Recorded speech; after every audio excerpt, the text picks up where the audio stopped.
할렐루야. 네, 오늘 함께 예배에 참석하신 여러분들을 주님의 이름으로 환영합니다. 또 우리 서울 비전센터에서 함께 예배하는 우리 가족들을 주의 이름으로 환영합니다. 아멘. 네, 말씀을 함께 보겠습니다. 오늘은 로마서 11장 1절에서 5절을 먼저 보겠습니다. 그러므로 내가 말하노니 하나님이 자기 백성을 버리셨느냐? 그럴 수 없느니라. 나도 이스라엘인이요 아브라함의 씨에서 난 자요 베냐민 지파라. 하나님이 그 미리 아신 자기 백성을 버리지 아니하셨나니 너희가 성경이 엘리야를 가리켜 말한 것을 알지 못하느냐? 그가 이스라엘을 하나님께 고발하되 주여, 그들이 주의 선지자들을 죽였으며 주의 제단을 헐어버렸고 나만 남았는데 내 목숨도 찼나이다 하니 그에게 하신 대답이 무엇이냐? 내가 나를 위하여 바알에게 무릎을 꿇지 아니한 사람 7,000명을 남겨두었다 하였으니 그런즉 이와 같이 지금도 은혜로 택하심을 따라 남은 자가 있느니라. 아멘. 예, 빛이 어둠에 비치다 35번째. 오늘은 소제목으로는 하나님의 희망, 하나님의 희망하고 거룩한 분노. 예, 오늘은 오전에는 하나님의 희망 중에서 거룩한 분노, 이런 제목을 가지고 은혜를 나누어 보려고 합니다. 자, 이제 5월의 마지막 주입니다. 저희들은 계속해서 빛이 어둠에 비치다 이런 큰 주제를 가지고 오늘은 35번째 말씀을 이어가고 있습니다. 자, 우리가 지난 시간에 계속해서 하나님의 기쁨, 회개하라. 그래서 하나님이 무엇을 기뻐하는가? 회개의 부분들을 함께 나누었습니다. 그리고 난 다음에는 하나님의 계획, 그래서 하나님이 우리를 향한 어떤 계획을 가지고 계신가 이런 부분들을 나누었고요. 자, 오늘은 하나님의 희망입니다. 하나님의 희망, 그것은 첫째는 거룩한 분노. 하나님이 이 시대에 어떤 사람들에게 관심을 가지고 있을까? 거룩한 분노를 할 줄 아는 사람. 그럼 누가 거룩한 분노를 할 줄 알게 될까? 뜨겁게 하나님을 사랑하는 사람만이 거룩한 분노를 품을 수 있다는 거죠. 우리가 하늘을 품으면, 우리가 하나님의 마음을 품으면 어둠을 향하여서 표호하는 것, 이걸 우리가 표호한다, 또 사자후 이런 표현들을 쓰는데 이런 걸 할 수 있는 사람들은 어떤 사람일까? 하나님을 너무나 뜨겁게 사랑하기 때문에 아버지의 마음을 가지고 그 어둠을 향하여 표호할 수 있는 사람만이 거룩한 분노를 할 수 있다라고 하는 겁니다. 우리가 이제 거룩한 분노, 이것을 히브리어로는 이렇게 부를 겁니다. 카나. 지난번에 우리가 이제 여호와 이름을 볼 때 엘칸나 이렇게 봤죠. 이제 우리가 니은의 받침이 있지만 히브리어에서는 있을 수도 있고 없을 수도 있고, 그러나 똑같이 우리가 카나나 같은 의미로 쓰여진다는 겁니다. 그래서 엘칸나라고 하는 그 하나님의 이름, 나는 질투하는 하나님이시니라 라고 하는 겁니다.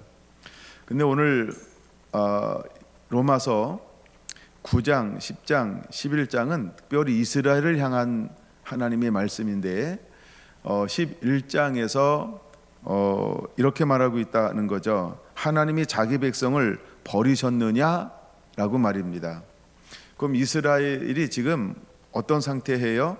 사도 바울이 사역을 할 때에도 여전히 말라기 이후에 암흑 세대가 왔고 예수님 시대에도 영적 빛을 비치기 시작했지만 아직 빛이 완전히 거둬두지 않은 어둠의 상태에 있었고, 근데 그 시대를 살아가는 또 한 사람들, 이 사람들은 누굴까요? 메시아를 기다렸고 메시아신 예수님을 인정하거나 영접하지 아니했고, 그 다음에 성령 시대가 와서 수많은 표적과 기적과 이적이 이제는 예수님 위에 다른 수많은 사도들과 제자들을 통해서 또한 교회들을 통해서 나타나고 있고, 이방인의 전도 시대가 되었음에도 불구하고 예수님을 인정하지 않는 옛 종교적인 사람들, 이제 이 사람들을 향하여 말씀하고 있는 거죠.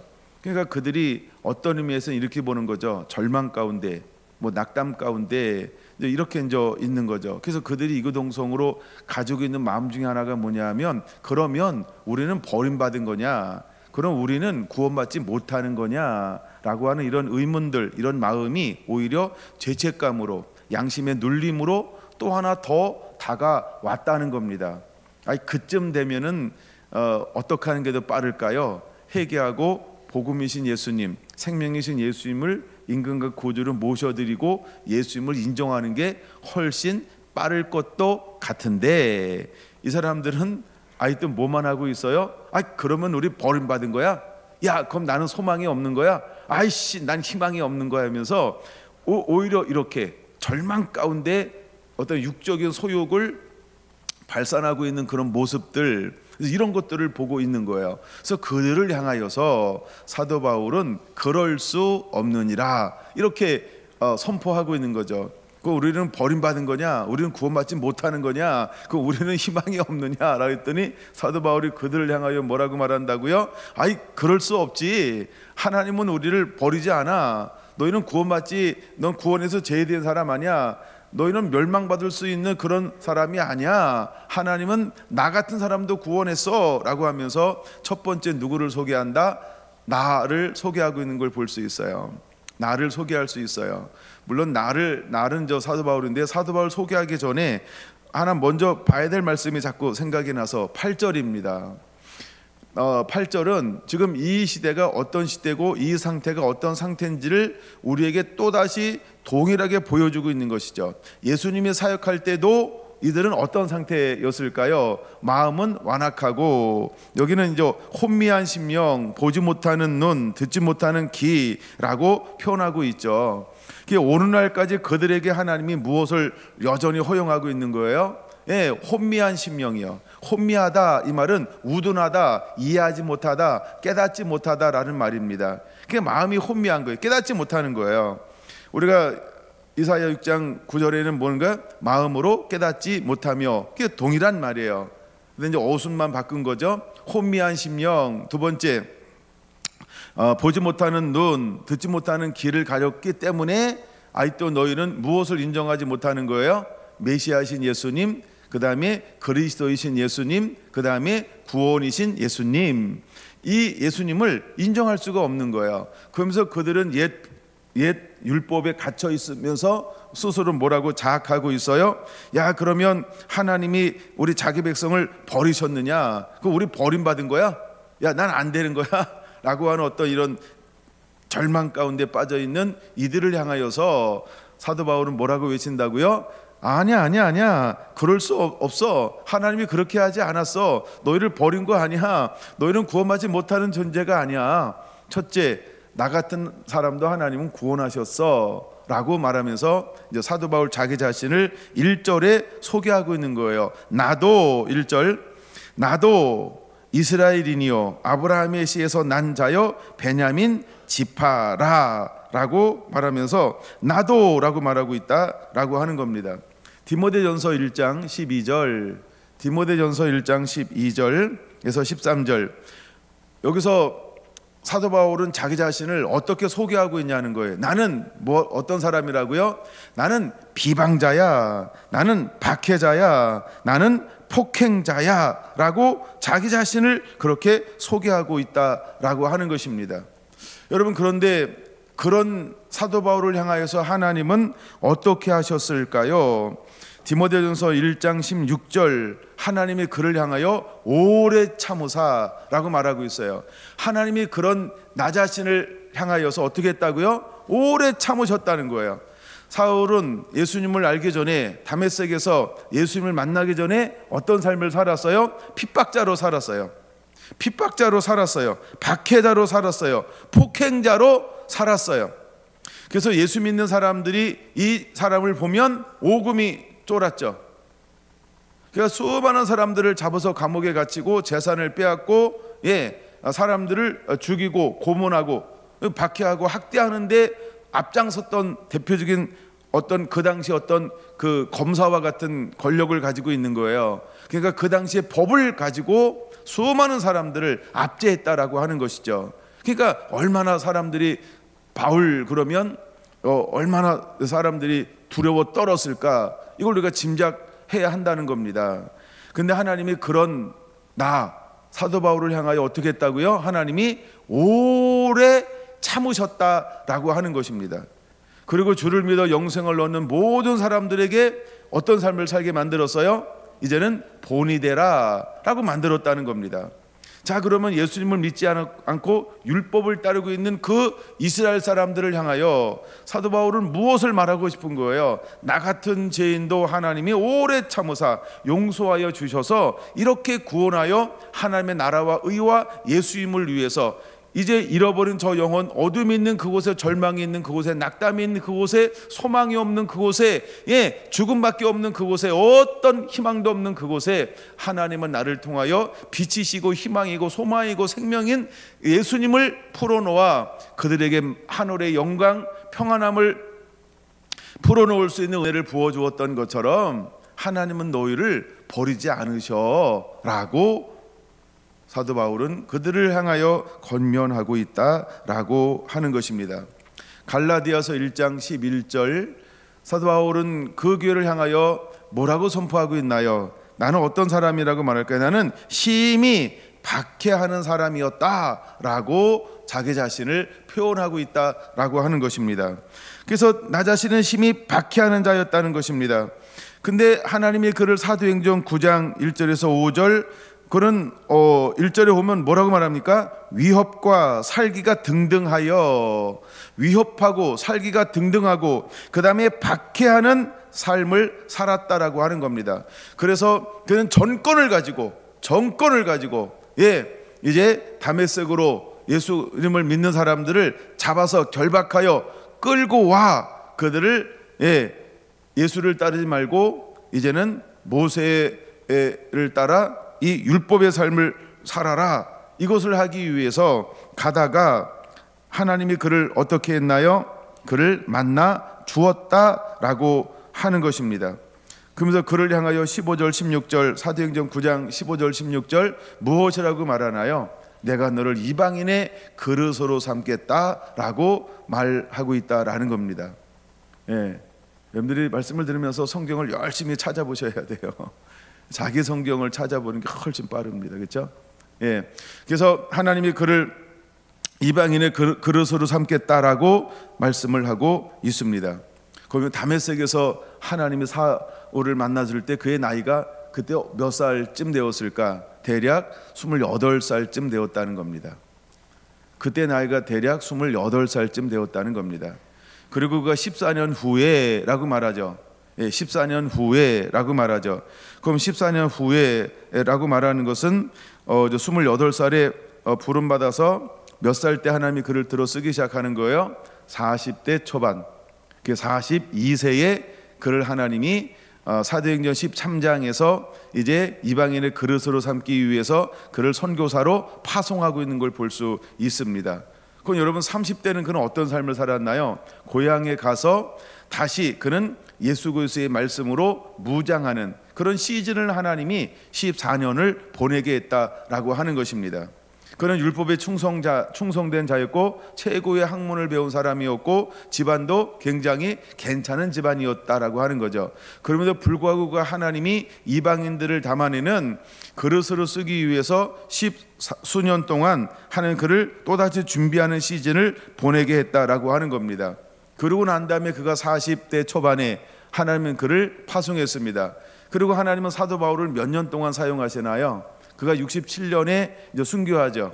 그러면 대략 한 25년쯤 하나님에 붙들려서 이방인을 담아내는 그릇으로 쓰임 받게 되어지는 것이지요. 그때 그는 62세에 순교하게 되어지는 것입니다. 어때요, 여러분? 하나님 우리를 들어 쓰실 때 우리를 얼마나 들어 쓰실까요? 또 한 사람을 변화시켜서 쓰임 받는데 이 사람을 통해서 어떤 일을 행하실까요? 근데 사도 바울 속에 있었던 마음이 하나가 무엇이냐면, 이 말씀을 한번 찾아볼까요? 우리가 사도행전 26장입니다. 저는 이 말씀을 좋아하는데 26장 10절이요. 예루살렘에서 이런 일을 행하여 대제사장에게서 고난을 받아 가지고 많은 성도를 옥에 가두며 또 죽일 때에 내가 찬성 투표를 하였고 또 모든 희당에서 여러 번 형벌하여 강제로 모독하는 말을 하게 하고 그들에 대하여 심히 격분하여 외국 성에까지 가서 박해를 하였고 그 일로 대제사장들의 고난과 이임을 받고 다메섹으로 갔나이다. 그러니까 그가 28살에 예수님을 만나기 전, 그럼 이것을 1년으로 볼 수 있고 2년으로 볼 수 있고 3년으로 볼 수 있죠. 하여간 짧게 3년만 본다고 해도 그는 25살부터 어떤 삶을 살았다는 거예요. 물론 그 전까지 어떤 삶을 살았다는 거예요. 그렇죠? 그는 율법에 열심 있는 자로 그는 어떤 검사가 그 시대의 검사가 되어서 예수 믿는 사람들을 박해하고 압제하고 잡아 끌고 오고 그 다음에 유대 땅만 있는 것이 아닌 예루살렘만이 아닌 외국까지 가서 예수 믿는 사람들을 박해하고 학대하고 끌고 왔던 전력을 가진 사람. 그래서 그런 전력을 가지고 있었기 때문에 그가 다메섹에 갈 수 있는 권한과 위임을 받아서 제사장들로 합법적으로 그는 예수 믿는 사람들을 박해하는 일에 앞장섰던 사람이라고 스스로 고백하고 있는 것을 볼 수 있습니다. 근데 이때 하나님이 다메섹에서 13절 어떻게 했다는 거예요? 하늘로부터 해보다 더 밝은 빛이 나와 동행자들을 둘러 비치기 시작했습니다. 그리고 음성이 들려옵니다. 우리 한번 그 빨간 글씨를 같이 한번 읽어볼까요?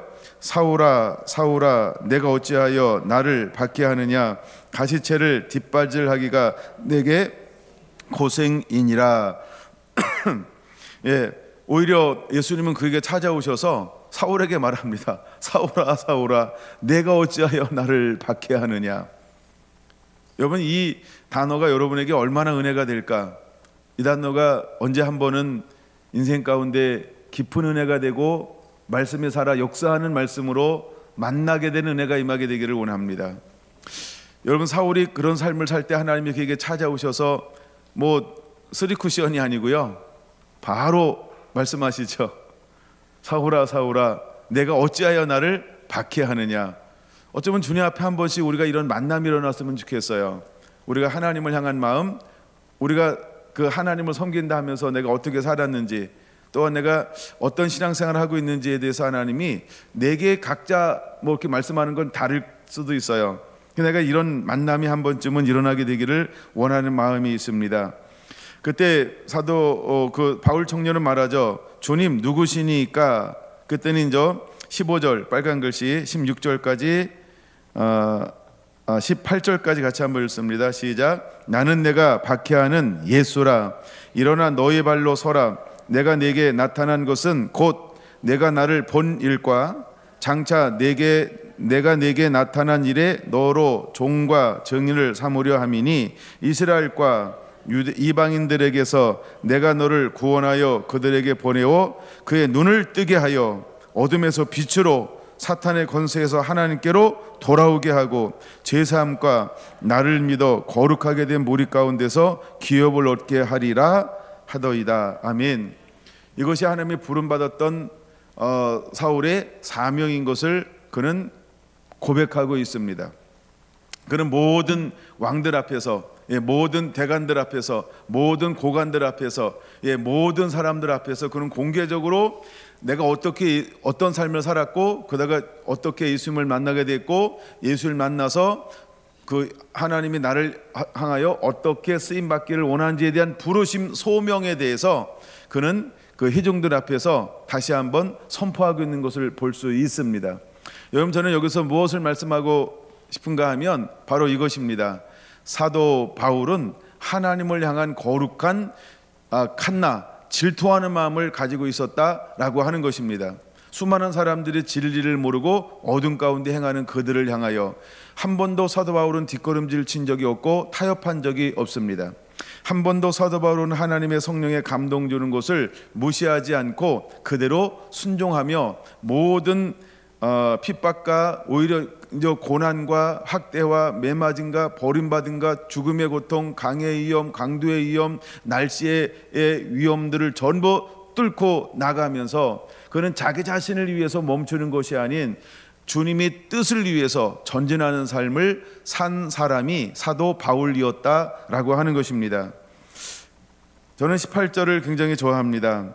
그 눈을 뜨게 하여 어둠에서 빛으로 사탄의 권세에서 하나님께로 돌아오게 하고 죄사함과 예수 그리스도를 믿어 거룩한 무리 가운데서 기업을 얻게 하리라.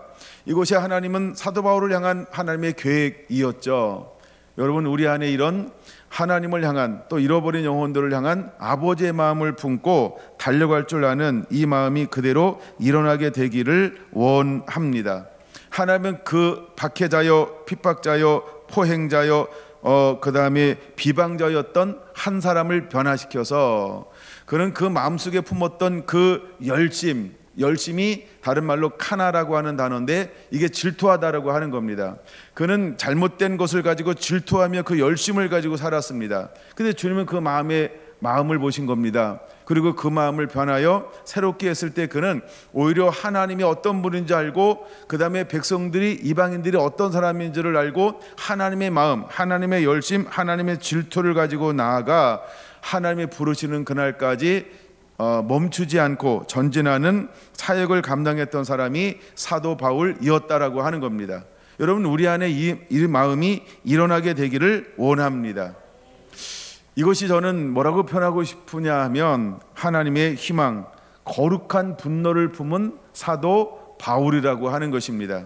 우리 안에 그 마음이 일어나게 되기를 원합니다. 만약에 우리 안에 진리에 대한 열정, 복음에 대한 열정, 하나님을 예배함에 대한 열정, 말씀에 대한 열정, 기도해야 된다는 열정, 사랑에 대한 열정이 없다라고 하는 것은 결국 무엇이 없는 걸까요? 그렇죠? 어둠에 대한 분노가 없다는 겁니다. 죄에 대한 분노가 없다라고 하는 것입니다. 우린 잃어버린 영혼에 대한 분노가 없다라고 하는 겁니다. 뜨거운 사랑이 없다라고 하는 것이죠. 어쩌면 그 상태를 우리는 뭐라고 표현할 수 있을까요? 미지근한 거죠. 이것도 저것도 아닌 미지근함. 그리고 우리는 안일하게 살고 있다라고 표현할 수 있다라고 하는 것입니다. 하나님은 어느 때가 되면 우리에게 안일함을 원하지 않습니다. 우리 마음이 뜨겁기를 원할 것입니다. 하나님의 마음 때문에, 하나님의 사랑 때문에, 하나님의 마음, 하나님의 뜻을 알기 때문에, 하나님의 중심을 알기 때문에 우리는 잠잠할 수가 없다는 겁니다. 멈춰 있을 수 없다는 겁니다. 때로는 침묵할 수 없다는 것입니다. 때로는 웅크리고 있을 수 없다는 겁니다. 때로는 나 살아야지라고 내 것을 챙길 수 있는 상황이 더 이상 주어지지 않게 될 거라는 것입니다. 여러분 안에 이런 거룩한 분노가 일어나야 한다라고 하는 것입니다. 오늘 본문에는 두 번째 사람을 소개하고 있는데 그 사람 바로 엘리야입니다. 2절 중반에 이렇게 말합니다. 엘리야, 하나님이 2절 하나님이 그 미리 아신 자기 백성을 버리지 아니하셨나니 너희가 성경이 엘리야를 가리켜 말한 것을 알지 못하느냐? 그가 이스라엘을 하나님께 고발하되 라고 말입니다. 여러분, 엘리야 시대 때가 어떤 시대인지 우리는 이미 다 알고 있습니다. 그 시대에는 아합과 이세벨을 통한 우상 숭배가 이스라엘 땅 가운데 가득한 시대였다라고 하는 겁니다. 물론 북이스라엘이죠. 그건 북이스라엘이다라고 하는 이 말은 북이스라엘은 몇 지파로 이루어졌을까요? 그렇죠. 10지파로 이루어진 거예요. 그러니까 예루살렘을 중심으로 한 유다와 베냐민 지파가 차지한 그 땅 위에는 전부 어디를 섬기고 있었어요? 우리는 북이스라엘이라고 표현합니다. 근데 그 좁은 땅을 제외한 나머지 온 땅에는 무엇으로 가득 차게 만들었을까요? 우상으로요. 그래서 그들은 두 가지 범죄를 저질렀다는 겁니다. 첫째, 선지자들을 죽이고, 둘째, 하나님을 예배하는 모든 성전을, 제단을 헐어버리는 이런 죄를 범했다라고 하는 겁니다. 그러므로 그 땅 가운데 무엇을 관영하게 만들었을까요? 우상 숭배와 죄악이 관영하게 만든 대표적인 사람이 아합이었다라고 하는 겁니다. 근데 이때 하나님의 마음을 가진 사람이 일어나는 것이죠. 디셉 사람 엘리야인 것입니다. 그래서 엘리야는 그 시대를 향하여서 질투하는 마음을 선포했다라고 하는 것입니다. 이미 3절은 말씀을 드려 3절 읽습니다. 주여 그들이 주의 선지자들을 죽였고 주의 제단을 허려 버렸다. 근데 그는 그 상황 속에 이제 선지자들과의 싸움에서 이기고 난 다음에 그는 하나님 앞에 홀로 서게 되었다라고 하는 겁니다. 근데 홀로 서서 그가 이렇게 고백하고 있는 겁니다. 여호와여 나만 남았는데 내 목숨도 찼나이다 라고 말입니다. 내 목숨도 찼나이다. 얼마나 두렵고 떨리는 마음이었을까. 그러니까 때로는 강한 것 같고 담대한 것 같지만 때로는 450명과 아닌 800명과 우리가 전쟁을 벌일 수 있지만 여전히 그도 어떤 마음이었다? 연약한 마음이라고 하는 것을 우리가 알아야 하는 거죠. 그도 사람이다 이런 걸 보여줍니다. 근데 여호와 하나님이 그에게 4절 뭐라고 말씀하고 있나요? 내가 나를 위하여 바알에게 무릎을 꿇지 한 사람 7,000명을 남겨 두었다라고 하나님이 그에게 찾아오셔서 세미한 음성으로 말씀하고 있다는 겁니다. 여러분 7,000이라고 하는 의미는 어떤 의미일까? 우리가 숫자적으로 7,000명일까? 아니면 상징적인 숫자일까? 많은 학자들은 두 가지를 다 해석합니다. 오늘 7이라고 하는 것은 완전 숫자죠. 1,000이라고 하는 것은 완전한 숫자이면서도 영원한 수, 완전수, 영원한 수, 1,000은 두 가지로 보통 이스라엘 사람들은 생각합니다. 그리고 7은 완전수라고 이스라엘 사람들은 생각한다는 거죠. 그래서 7,000명이라고 하는 것은 뭐냐 하면 완전한 영원한, 즉 반드시 구원받을 이 땅 가운데 사람들의 남은 자가 있을 것인데 그 숫자가 7,000명이다라고 하는 그런 상징적 의미라고 하는 겁니다. 그래서 이건 두 가지가 견해가 있는데 저는 두 가지 견해 중에서 상징적인 숫자로 더 많이 치우쳐서 생각을 합니다. 오늘날 이 시대도 어떤 사람들이 있을까요? 남은 자가 있다는 것입니다. 누가 뭐라고 해도 남은 자가 있어요. 여러분 우리들 중에 내가 볼 때는 아이 별 볼 일 없어 이러잖아요. 근데 내 시각이 아니라 하나님의 시각으로 볼 때는 어떤 사람들이 있을까요? 그렇죠? 남은 자요. 그러니까 우리가 보여지는 것이 다가 아니라고 하는 걸 때로는 깨달아야 한다는 거죠. 그래서 우리가 마태복음 7장에 보는 것처럼 쉽게 판단하거나 비판하거나 정죄하지 않고 남의 눈에 있는 것 보는 것이 아니라 나를 점검하는 것, 주님이 그것을 원하는 이유가 거기에 있다라고 하는 것입니다. 근데 그 시대에 우리가 아는 것처럼 아합의 대신이 하나 있었는데 가장 근접한, 가장 사랑받는 신하가 한 명 있었어요. 오바댜라고 한 사람. 근데 이 사람은 어떤 사람이었어요? 열왕기상 19장에 나오죠. 그는 여호와를 경외했다라고 말입니다. 근데 여호와를 경외한 사람이 어디 옆에 있었다고요? 이 땅을 우상으로 문들게 한 아합 옆에 붙어 있었다라고 하는 겁니다. 이세벨 옆에 붙어 있었다라고 하는 것입니다. 근데 그는 왕인 아합의 말에 따르고 있지만 그는 어떤 사람이었다고요? 여호와를 경외하는 사람이었다고요. 이걸 어떻게 봐야 될까요? 이걸 어떻게 봐야 될까요? 두 번째, 아합이 막 핍박을 합니다. 그리고 선지자들을 막 죽입니다. 근데 선지자들을 몇 명이나 숨겨 놓았다고요? 100명. 그렇죠? 50명씩. 그래서 오바댜는 그 50명 숨겨 놓고 무엇을, 어떤 일을 감당합니까? 공개하였더라.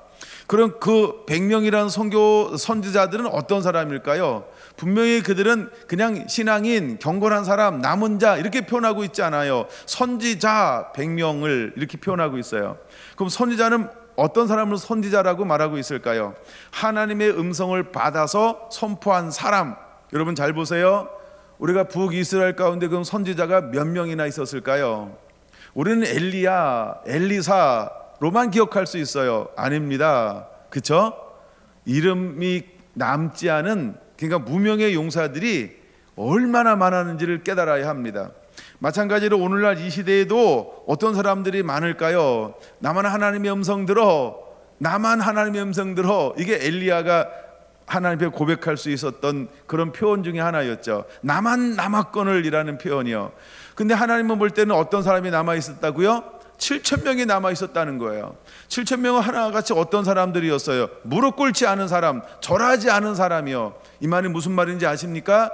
말씀에 타협하지 않은 사람이요. 그들이 적극적이든 소극적이든 하나님이 인정할 만한, 그쵸, 우상 숭배하지 않은 사람이 아직도 7,000명이나 남아있다는 겁니다. 7,000이 어떤 의미라고요? 영원한 숫자, 완전한 숫자, 하나님의 쓰기에 온전한 숫자들이 아직 이 땅 가운데 남아있다라고 하는 것입니다. 왜 하나님께서 엘리야를 드러내서 글을 쓰게 만들까요? 누군가 그 땅을 위해서 회개하며 기도하고 있기 때문이라는 것입니다. 근데 그 누구일까요? 남은 7,000명이라고 하는 것입니다. 여러분, 우리가 일어나 빛을 발해야 될 이유, 그 다음에 빛이 되어서 어둠의 빛을 비춰야 될 이유가 어디에 있을까요? 여전히 그 속에서는 남은 자들이 있다는 것입니다. 여러분, 남은 자들이 신음할 수 있어요. 우리가 북한에 기독교인들이 있겠냐? 두 가지 견해가 있어요. 첫째, 너무 이제 70년 이상 지났으니까 70년이면 최소한 세대가 바뀔 수 있겠죠. 세대가 30년으로 오면 세대가 바뀔 수 있고 40년으로 오면 두 세대가 바뀔 수 있는데, 그럼 우리도 보세요. 6.25를 경험한 사람, 그다음에 6.25를 경험하지 않은 사람, 크게 두 가지로 분류할 수 있죠. 근데 이미 6.25를 경험하지 않았는데 어떤 사람도 많아요? 돌아가신 분. 왜? 70년이잖아요. 그러면 그때 태어났다 그러면 최소 70살. 알았어요, 1년 빼드릴게요. 69세. 근데 또다시 자라나고 있어요. 그러니까 우리가 3세대가 아닌 어쩌면 70년은 4세대로 봐야 될 가능성이 있죠. 이런 것처럼 그들도 동일한 것이죠. 그들도 우상 숭배하는 그때에 어떤 사람들이 남아있을까라고 봤을 때 남은 자, 그렇죠? 아직 빛은 있는데 어둠에 물들지 않았는데 누군가 와서 빛을 비춰주면 그들이 그 빛을 받아서 일어날 사람, 어떤 정체성을 드러낼 수많은 다음 세대들이 그 가운데 숨어 남아 있다라고 하는 것입니다. 숨어 있다, 남아 있다 같은 의미예요. 그런 의미로 하나님은 무릎 꿇지 않고 그 다음에 절하지 않은 사람들이 7,000명이나 남아 있다라고 하는 것입니다. 여러분, 우리 세대들은 어떨까요? 부모들이 볼 때하고 우리들이 볼 때하고는 이럴 수 있어요. 근데 주님이 볼 때는 와우, 이럴 수 있다는 거죠. 그러니까 우리의 시각과 주님의 시각이 다를 수 있다는 거예요.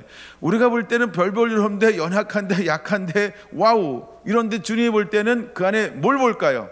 그렇죠? 무엇인가 하나님이 이 아이들에게, 하나님은 뭘 부어줄까요? 하나님의 비전, 하나님의 나라, 하나님의 꿈들을 부어서 이 아이들을 통해서 하나님은 자라나서 장차 하나님이 쓰시고 사용하게 될 거라는 것입니다.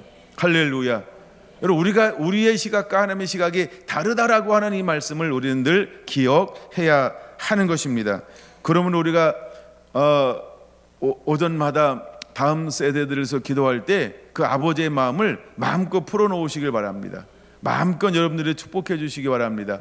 그리고 여러분들이 예배하고 중보하고 모일 때마다 우리 자녀 세대들을 위해서 여러분 축복의 마음을 많이 풀어놓게 되시기를 바랍니다. 할렐루야. 몰라요, 이 아이들을 통해서 하나님께서 어떻게 위대하게 쓰임받을지. 여러분 한번 어릴 때 뒤돌아보세요. 여러분이 이렇게 삶을 살 거라고 어릴 때 생각했죠? 아니, 꿈은 있었지만 이렇게 살 거란 생각 안 했잖아요, 그렇죠? 근데 우리가 이렇게 인생을 살았어요. 저만 봐도 그래요. 제가 여기 서 있을 거라고요? 아이고, 저 초등학교 다닐 때는 생각도 못 해봤어요. 왜요? 저는 말 더듬이었거든요. 그리고 여러 질병을 가지고 있었거든요. 그러니까 제가 설교자가 된다? 와우, 예, 와우. 제가 오래전에, 벌써 이제 오래전이네요, 초등학교 친구들을 만났어요. 동네 친구들이요. 근데 어느 한 친구가 이 얘기 하더라고요. 내가 이제 목사가 됐다니까, 야, 너 말은 제대로 하냐? 나가 그 자매의 첫 마디였어요. 왜 그랬을까요? 이제 막 저희 이제 사는 안산이라는 도시가 시골에서 도시화로 변해가는 과도기를 저는 겪었잖아요. 그러니까 같이 모였는데, 졸업했는데, 졸업하면서 이제 6학년 되고 중학교 되는데 그 사이에 막 흩어지기 시작을 했어요. 근데 저는 여전히 치유되지 않은 상태. 그러니까 그 친구는 나에 대해서 어떤 기억을 가지고 있는 거예요? 쟤는 약해, 쟤는 뭐 늘 골골하지, 쟤는 말더듬이야, 이걸 기억하고 있는 거예요. 그래서 다 컸어요. 예, 그리고 이제 거의 50이 넘어서 만났었나? 근데 약간 그 친구가 딱 만났는데 하는 얘기가 그거였어요. 넌 뭐하니? 너는 뭐하니? 넌 뭐하니? 이제 뭐 오래간만에 만났으니까 서로 이제 호구조사하잖아요. 나는 경주에서 목회하고 있지라고 얘기를 했더니 숨도 안 쉬고 그 친구 전태 한 얘기가 그거였어요. 야, 너 말은 제대로 하냐? 자, 보세요. 이 얘기를 제가 왜 할까? 우리 아이들이 이 다음에 어떻게 쓰임 받을지 알아요? 내가 낳아서 내가 키웠다고 아시나요? 그렇죠? 그러니까 이 아이들 속에 하나님의 꿈이 있습니다. 하나님의 비전이 있습니다. 이 아이들을 통하여 하나님이 우리가 생각하는 상상 이외로 하나님이 쓰고 사용하실 것입니다. 여러분, 부모는 그것을 위해서 계속해서 그냥 중보기도 하는 것입니다. 그리고 자녀 세대는 그 꿈을 꾸는 것입니다. 여러분, 꿈을 꿔야 합니다. 소원을 가져야 합니다. 하나님이 기뻐하시는 말씀 안에서 소원을 품는 것입니다. 우리가 하나님이 기뻐하는 소원을 품었을 때 하나님이 우리들을 통해서 놀라운 일들을 행하실 것입니다. 할렐루야. 여러분, 엘리야가 일어날 수 있었던 이유는 어디에 있었을까? 그는 바로 아버지의 마음이었어요. 그는 남은 자였어요. 그는 무릎 꿇지 않은 사람이었고, 그는 절하지 않은 사람이었어요. 그는 하나님만을 섬기는 사람이었어요. 근데 이 나라에 점점점 이 깊어지는 무엇을 봤을까요? 우상 숭배, 그 다음에 폭정, 그 다음에 죄악. 근데 아무도 공개적으로 나서서 이거에 대해서 하지 않는 것을 보았어요. 그가 하나님 앞에 엎드려 하나님 앞에 나가 얼마나 많이 기도했을까요? 하나님은 그 마음속에 어떤 마음을 부어줬을까요? 불같은 마음, 바로 아버지의 마음을 부어줬어요. 그리고 그는 아버지의 마음을 가지고 당당하게 어디로 가는 걸까요? 왕이 있는 도시, 왕궁 앞으로 가게 되는 거예요. 그리고 그 왕궁 앞에서 외치는 거예요. 내 말이 있기 전에는 비가 오지 않을 것이다 라고 말입니다. 근데 이 말이 혼자 골방에서 외친 게 아니에요. 모든 사람들, 아니 거기에 있는 수많은 사람들이 공개적으로 듣게 외친 거라고 하는 거예요. 여러분, 때때로 우리의 말은 무엇이 되어야 할까요? 공개적이어야 한다는 거예요. 하나님이 너를 드러나 보여라라고 할 때 우리는 공개적으로 외칠 수 있는 자가 되어야 한다는 거예요. 그리고 왜 누구로 말미암아 이 땅 가운데 기근이 왔냐라고 했을 때 사람들은 전부 누구라고 이야기했을까요? 나 모르는데요? 몰라? 넌 아니? 나도 몰라. 이랬을까요? 아니죠. 다 알았죠. 누구라고 전부 이야기했을까요? 저 디셉 사람 엘리야가 와서 그렇게 외치는 것을 내가 들었어요. 누가 그 사람이 외쳤대요. 못 들은 사람은 이렇게. 근데 중요한 건 수많은 사람들이 뭐라고 이동성으로 이야기했을까요? 그쵸? 이것은 그쵸? 디셉 사람 엘리야 때문에 그런 것입니다. 마치 비가 오지 않는 것은 누구 때문이라고 이제 착각하게 만들었어요. 그쵸? 엘리야 때문에 라고 말입니다. 근데 정말 비가 오지 않는 이유는 엘리야 때문인가요?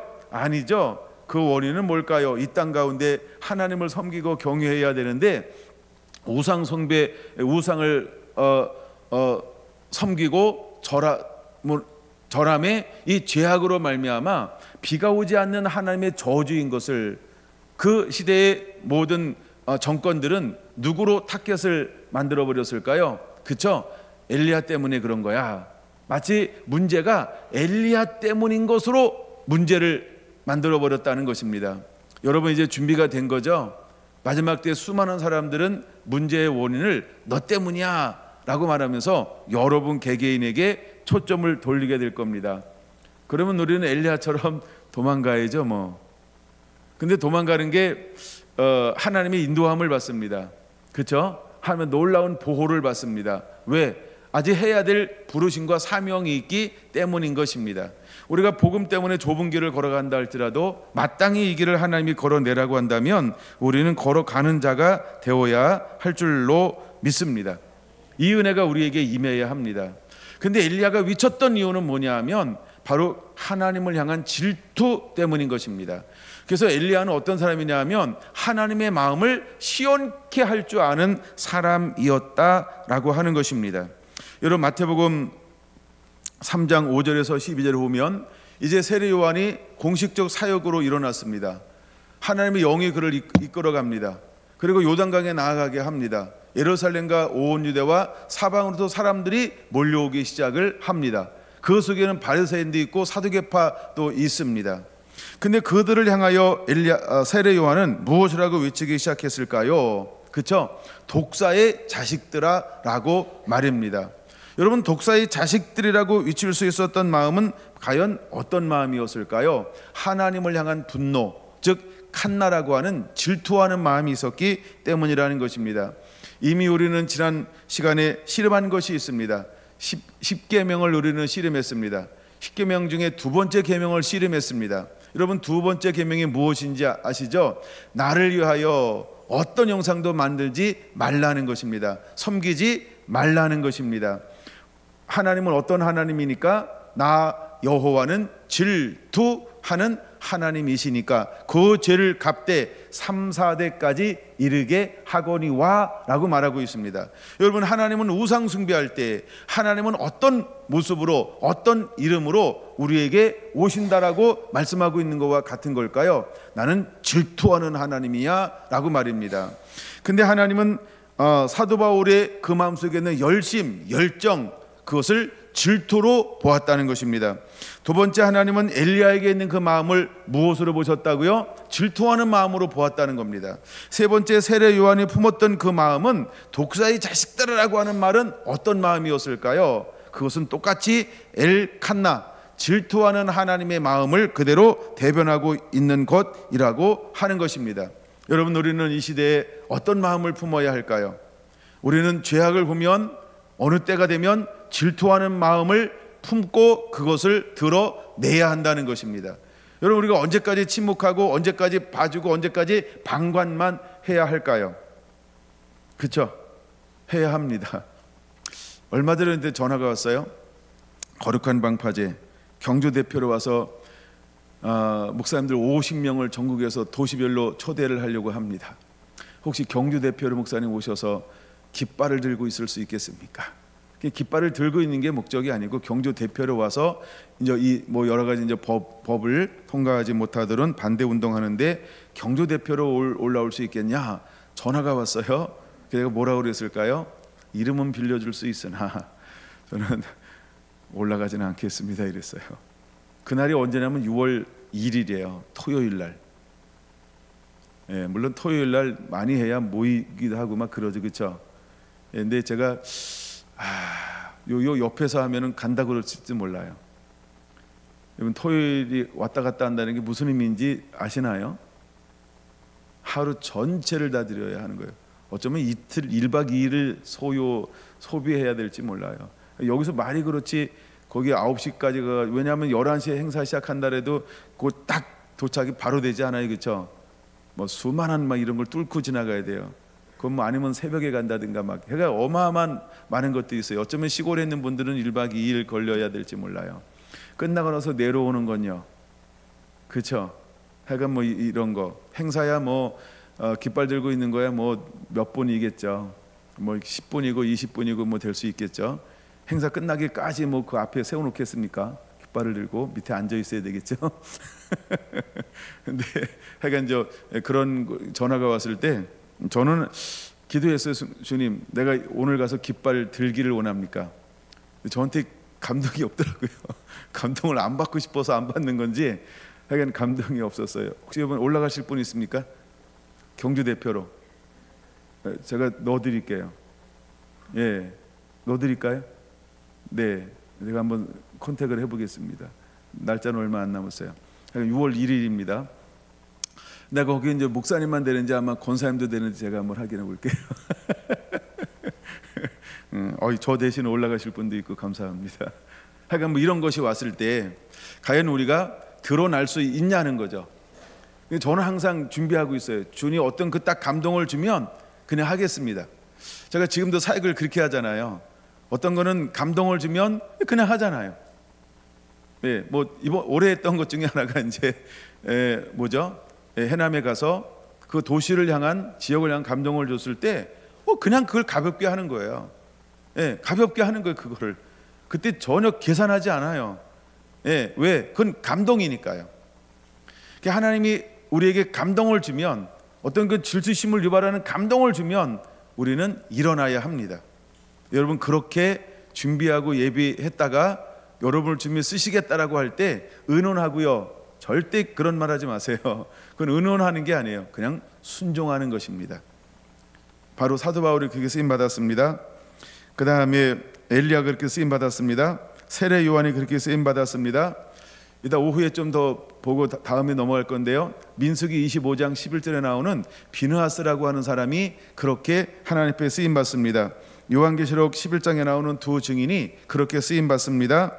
그 다음에 에베소서 6장 17절에서 19절에 나오는 마지막 때 전신갑주를 입은 사람이 그렇게 쓰임 받는 것입니다. 하나님은 그런 사람들을 이 시대에 찾고 있다라고 하는 겁니다. 하나님의 희망을 어디다 두고 있을까요? 어느 한 때가 되면 어둠이 점점 짙어질 때 그 마음속에 아버지의 마음을 품은 사람들은 하나같이 사랑하는데, 긍휼하게 여기는데, 자비한 마음이 있는데, 또 하나 하나님은 공의라고 하는 겁니다.